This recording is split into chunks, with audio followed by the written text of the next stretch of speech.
I'm Haley B. Miller, and this is Ohio Politics Explained, a podcast where you give us 15 minutes and we give you all the news you need to sound smart and impress your friends. It doesn't always pay to have political experience in Ohio. We saw it first with Donald Trump. Then came JD Vance and Bernie Moreno. Now it's Vivek Ramaswamy, the likely GOP nominee for governor in 2026. What do these men have in common? They sold themselves as an outsider who will shake up the establishment, and voters liked what they heard. And so I think that there was a loss of trust with the kind of people who were traditional careerists and career politicians, and a hunger for people who maybe bring a little bit of a business mentality, or at least an outsider mentality, and a fresh perspective. In today's special episode of Ohio Politics Explained, we'll talk about the rise of the political outsider and how they're transforming state government. Joining me to offer her expert analysis is Jessie Balmert. Thanks for chatting about this.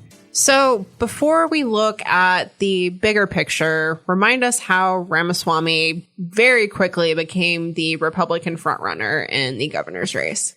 Yeah, I think this time last year, no one thought Vivek Ramaswamy was going to be running for anything in Ohio, and he has consolidated support with obviously the endorsement from President Donald Trump being critical. And then more recently, the Ohio Republican Party endorsed him in a pretty historically early endorsement. So he was able to really go across the state, going to, 60 plus counties at this point, has attracted a lot of important donors, and was able to really target some of his key opponents early in this race and get them out of it. Yeah, and one of those opponents being the Attorney General, Dave Yost, who, I think traditionally at least had the right resume to be governor.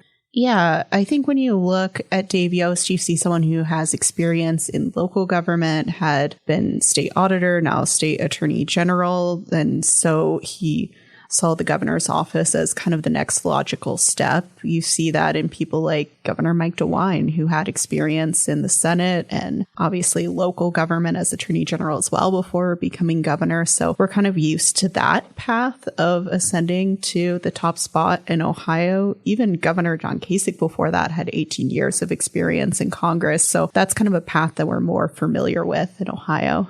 Yeah, but, as I noted at the top, Ramaswamy is not the only one to do this. Vance and Moreno defeated well-known politicians in very, very messy GOP primaries. They had Trump's endorsement, as does Ramaswamy. Do you feel like Trump is still driving this trend, this interest in outsiders, or is it bigger than him now?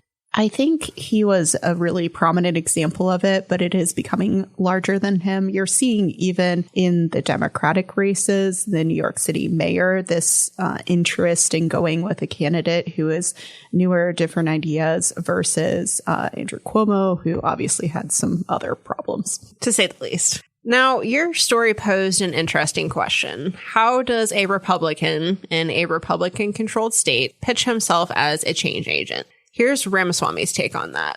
And so I think coming at this as an outsider to politics is really different than somebody who was in statewide elected office that entire time. Imagine if you were in statewide elected office for the last 15 years and then say you want to be a change agent. I think the question would be, why didn't you change things sooner? How do you expect this to go on the campaign trail? It seems like a tricky line to toe. Like, Ohio's already great, but things still need to change. Yeah, his tagline for this campaign is a state of excellence. And so I think that's what he's leaning into. He's trying to say, look, Ohio's Republican leaders have gotten us to a place where we're really prominent in the Midwest, but he wants to be prominent nationwide as well. He talks about social media trends where Ohio is considered like a diss word among the Gen Z, Gen Alpha population. And so he recently, a super PAC that's supporting him recently took out an ad in New York City saying that you should flee that city and come to Ohio. So I don't know how compelling that's going to be for the residents of New York City, but this kind of argument that even if Republicans have been in control of the state for quite some time, there's still room for improvement. Yeah, and right now he has one potential opponent to contrast himself with, former Ohio Department of Health Director Amy Acton, the only Democrat running in the race. But if someone like Sherrod Brown, for example, gets in, I think I would imagine that the theme of Ramaswamy's campaign at that point becomes, this guy who was in office forever, lost last year, versus someone who's new, who's younger, and trying to maybe bring a fresher perspective. Yeah, I think it's interesting the contrast between Ramaswamy and his potential Democratic challengers. If it is someone like Sherrod Brown, who's still making up his mind whether he wants to be in the governor's race or the Senate race or none of those races, if it ends up being Sherrod Brown, I think you could see the contrast drawn like pretty distinctly, that this is a much younger, energetic candidate who has fresh ideas. I think the criticism of newcomer candidates is, are those ideas fleshed out? Are they, based in what can be accomplished in Ohio? But I think Ramaswamy is, pushing towards no income tax or reducing property tax, which is something that Republican candidates are excited about right now. If you contrast Ramaswamy with Dr. Amy Acton, Acton also is a political newcomer. She has no elected experience. She had an important position as Department of Health Director during the COVID-19 pandemic, which got her a lot of attention. But I think the contrast is a little bit harder to draw, the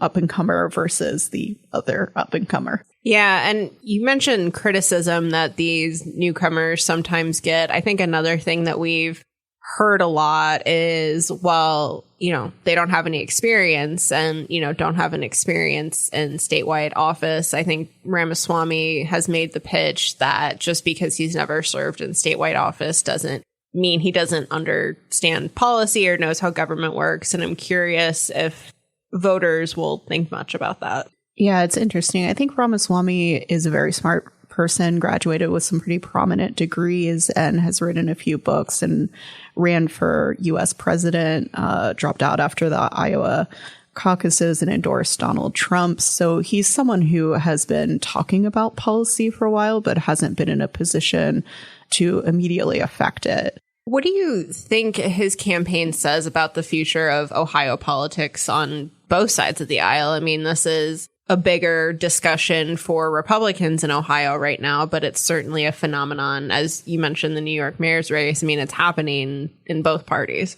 Yeah, I think what you're seeing is not that the outsider path is the only path to win statewide in Ohio. I think about someone like John Husted, who has a lot of political experience and elected experience running in the U.S. Senate race, but it is becoming more and more an option and an attractive option. And part of that is because you have big donors who are willing to get behind first-time candidates. You're able to get your message out via social media, podcasts, kind of non-traditional media sources. And I think the power of the state party and like local political parties has lessened as voters on both sides of the aisle are a little disenfranchised with what they've gotten from their political parties. To read more about Ramaswamy's campaign and the rise of the political outsider in Ohio, be sure to check out Jesse's story on our websites.